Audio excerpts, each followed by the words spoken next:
Voice of Monday Night Football patiently standing by, and that was a lot of fun to watch.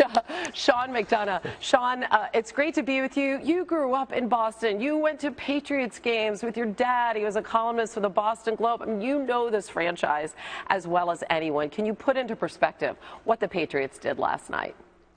Well, I will in a second, Hannah. Before I do, I have to say I'm very upset with you and your producers. You know, I looked like I was going to come right after Bill Belichick, which would have been a better position than having to follow what we just heard and watched.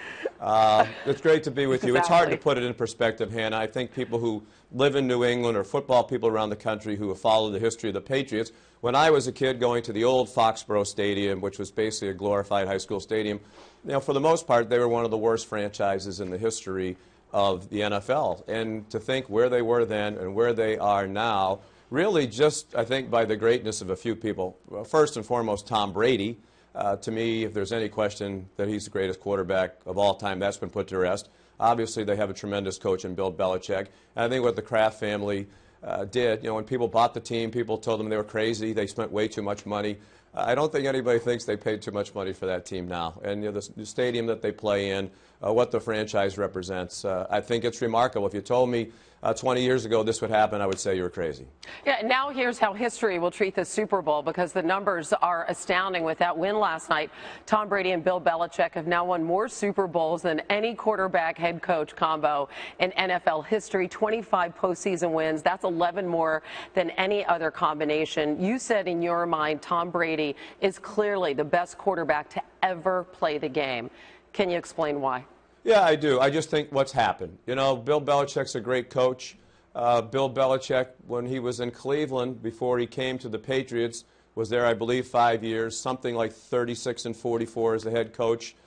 He had that situation in the New York Jets. It looked like he was going to be the coach of the Jets. He resigned basically on a coffee napkin to become the coach of the Patriots, which obviously turned out to be a great move by Robert Kraft. But the first year they go 5-11. The second year starts out not going very well. I don't think anybody expected that what would happen that year. They'd wind up winning the Super Bowl after Tom Brady became the quarterback. You know, in the NFL, in pro sports, I think the most important position in any pro sport is the quarterback. If you don't have that, you really don't have a chance to win. And as we saw last night, when you have that quarterback, regardless of how dire the situation is, you almost always have a chance to win. I think that's why a lot of Patriots Nation, I'm sure, watched the game last night believing it could happen even when they were down by 25 points, really because of the greatness, particularly of this coach and quarterback, particularly the quarterback, but with a great coaching staff as well. And when Robert Kraft addressed the crowd last night and the very large elephant in the stadium, as the commissioner was exiting the stage, Mr. Kraft said, a lot has happened over the last 2 years. That's why this is the sweetest Super Bowl of all. Just give us a sense of what that victory meant in light of Deflategate. Well, first of all, I think you have to give everybody involved a lot of credit last night.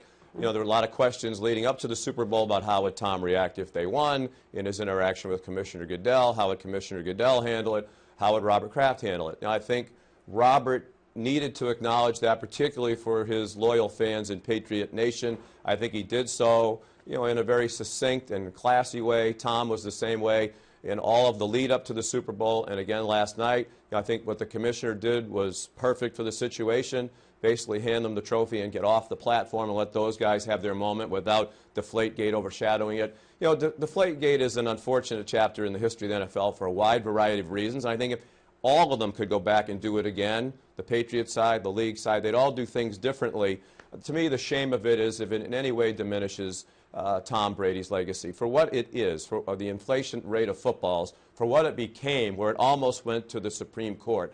You know, to have something like that diminish the legacy of maybe not just the greatest quarterback in the history of the league, which to me clearly is, but maybe the greatest player in the history of the league, that would be a shame. And Hannah, you know Tom Brady. I've had the pleasure to get to know him over all these years now that he's lived in New England. He's an outstanding person.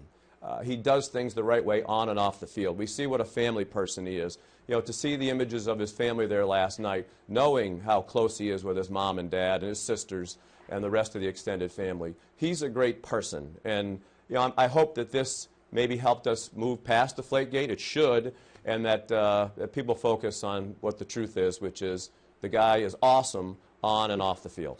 I always think back to his second Super Bowl in the same stadium that he won and interviewing him afterwards. And he talked so much about his family then, really earlier in his career. And then as the years progressed and he had his own family, you did tend to forget until now just how important his parents are, how front and center, this really sweet picture.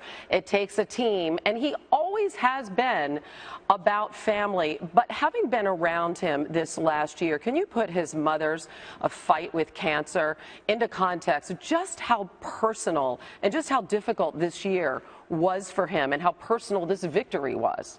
Yeah, and I think, again, that puts Deflategate in its proper context. I think if you listen to what he said during the week when he choked up at Media Day, talking about his dad and his mom, the fact that they hadn't been able to be to as many games as usual because of her battle, I think you see that was the most meaningful reason why he wanted to win last night. That, and like he always does, he's the ultimate competitor. You know, I've had a chance a few times over the years to be around he and his dad together on the golf course. The first time I played golf with them together, it was shortly after my dad died. And it was a really emotional experience for me because so many of the best days, moments that I had with my dad, particularly late in his life, were on the golf course. That's where we spent a lot of our time together. And to walk around with Tom and Tom Sr., as Mr. Brady Sr. calls himself, Tom the original, which I think is kind of awesome too, you know, it just made me realize how much I miss my dad. I even said that to them.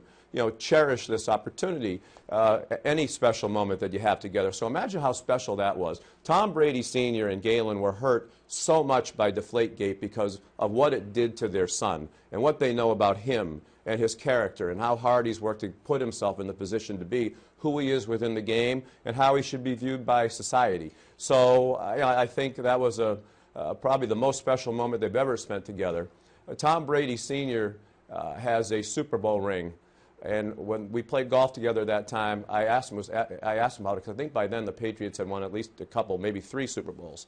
And I said, you know, I have to ask you about the ring. And he said, Tommy gets embarrassed when I tell this story, but I'm going to tell it anyway. He said the first Super Bowl they won, he called my wife and me and he said, we're going to have the Super Bowl ring ceremony on such and such a date. I want you to come out from California and be with me. When they got to the ceremony, Tom told his dad, when I go up, I want you to come up with me because you've been there for every meaningful moment in my life. When he went up there, he turned, got the ring box, and handed it to his dad, and it was for his dad. Now, Tom never knew if he was ever going to play in another Super Bowl again, never mind win one. It wasn't like, I have 2 or 3 rings, I'll give one to my dad. So that's the kind of guy, that's the kind of relationship they have. It's the kind of people, the Brady family, that's the kind of people they are, and I could not be happier for them. You know, in our job, we're unbiased, Hannah, as you know. I live in New England, but fortunate enough to have friends all around the league. I think Dan Quinn and Matt Ryan are 2 of the classiest people I've ever met in football. My heart aches for them. But I'm very happy for the Bradys and Patriot Nation today. I'm glad you mentioned the Falcons, too, because there was no finger pointing. That the brotherhood, everything that they talked about leading up to the game, an unimaginable, heartbreaking loss, and they handled it in such a classy way. And you were talking about your, you know, growing up there in Boston. And when we think about Belichick and Brady, and, of course, your dad covered Boston sports for years and years and years, we look at Bill Russell and Red Auerbach, right? They won 9 titles together in a span of 10 years. How does this dynasty compare to that one? I think this is a lot more impressive. You know, obviously back in what the Celtics did may never be equaled. You know, obviously there are more teams now in the NFL than there were in the NBA back then. I think it was a little bit easier and probably still is to have a great basketball team. You need fewer players to do it. You only have 5 players on the court at one time. But I think the comparison you're making, Hannah, helps put what Brady and Belichick and the Patriots did in perspective. I mean, the Celtics did that because they had the greatest basketball coach of all time, who was also the GM and did everything else, Red Auerbach. You know, but they had Hall of Fame players. You know, the 7th and 8th men on the team were Hall of Fame players. You know, when we judge Tom Brady by what he's done, I think I heard Greeny say on Mike and Mike this morning that Tom Brady has not played with a player who's in the Hall of Fame. Now, Randy Moss will be soon, probably next year, but he didn't spend a lot of time in New England. You know, there were a lot of other terrific players, and we saw, you know, how much the Patriots' the other cast members have the knack for rising to the occasion at the moments. Guys like James White last night and Malcolm Mitchell and, you know, several, Danny Amendola and so many others. But but Tom hasn't been surrounded by Hall of Fame players at every position. So to me, in this day and age, especially if parity in the NFL, where the whole thing is set up for parity, to have them moving along the way they have for all these years now, to me, it tops what the Celtics did, as hard as that is for me to say as somebody who grew up loving those Celtics teams. Can we agree that the Boston and New England area has been blessed with some incredible champions, some incredible history? And sports fans have really been blessed this year. When you look back at the dramatic championships that we've witnessed over the last 10 months, you called this Villanova knocking off North Carolina, national title for the ages, the buzzer beater by Chris Jenkins. I know you and Dick Vitale called this game for international, for radio. A couple of months later, LeBron bringing Cleveland a championship, leading his Cavs to that Game 7 win in Golden State. Kyrie Irving, the big shot, breaking the tie with less than a minute left. What about an epic comeback there?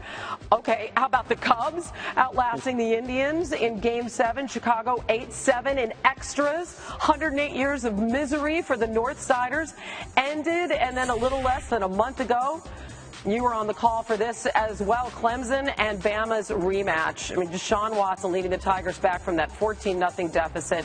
Game-winning touchdown with a second left. And then last night, I mean, incredible. Trailing by 25 in the second half, Brady and the Pats come back to win. It's the first overtime game in Super Bowl history. I mean, this is just an impossible question for you, Sean, but since you agreed to come on, I have to ask you, do one of these stand out above the others? Well, I think to me last night did, and they're all great. I mean, as a Red Sox person, someone who grew up following the Red Sox and had the privilege of broadcasting their games on local TV for 17 years, for me, I didn't think anything else would ever be better than them breaking the curse and winning for the first time in 86 years. So I'm sure Cubs fans would say, well, we went even longer. How could you ever surpass that? I just think last night, given all that went into it, the history that we've talked about, these two trying to cement their legacies, really, coach and player, although I think that was way off in the distance in the minds of either one of them. It just reminds me, Hannah, as you went through all of that, how blessed we are to do what we do for a living and be at some of those events. But Bob Ryan, our close mutual friend, the great longtime writer, my dad's colleague at the Boston Globe, I heard him say one time, what do people who don't follow sports, don't like sports, what do they do for fun and excitement? I mean, I know there's a lot of other things you could do, but to be able to watch sporting events like that and have the adrenaline flow and the excitement level, that's the greatest reality TV. And last night was just another example of how fortunate we all are to love sports and follow it closely. Yeah, last night was all about perseverance and preparation and hard work and belief. Just so many great lessons there. Sean, speaking of work, you're working. You're calling Louisville, Virginia tonight for Big Monday, so we'll let you go and continue.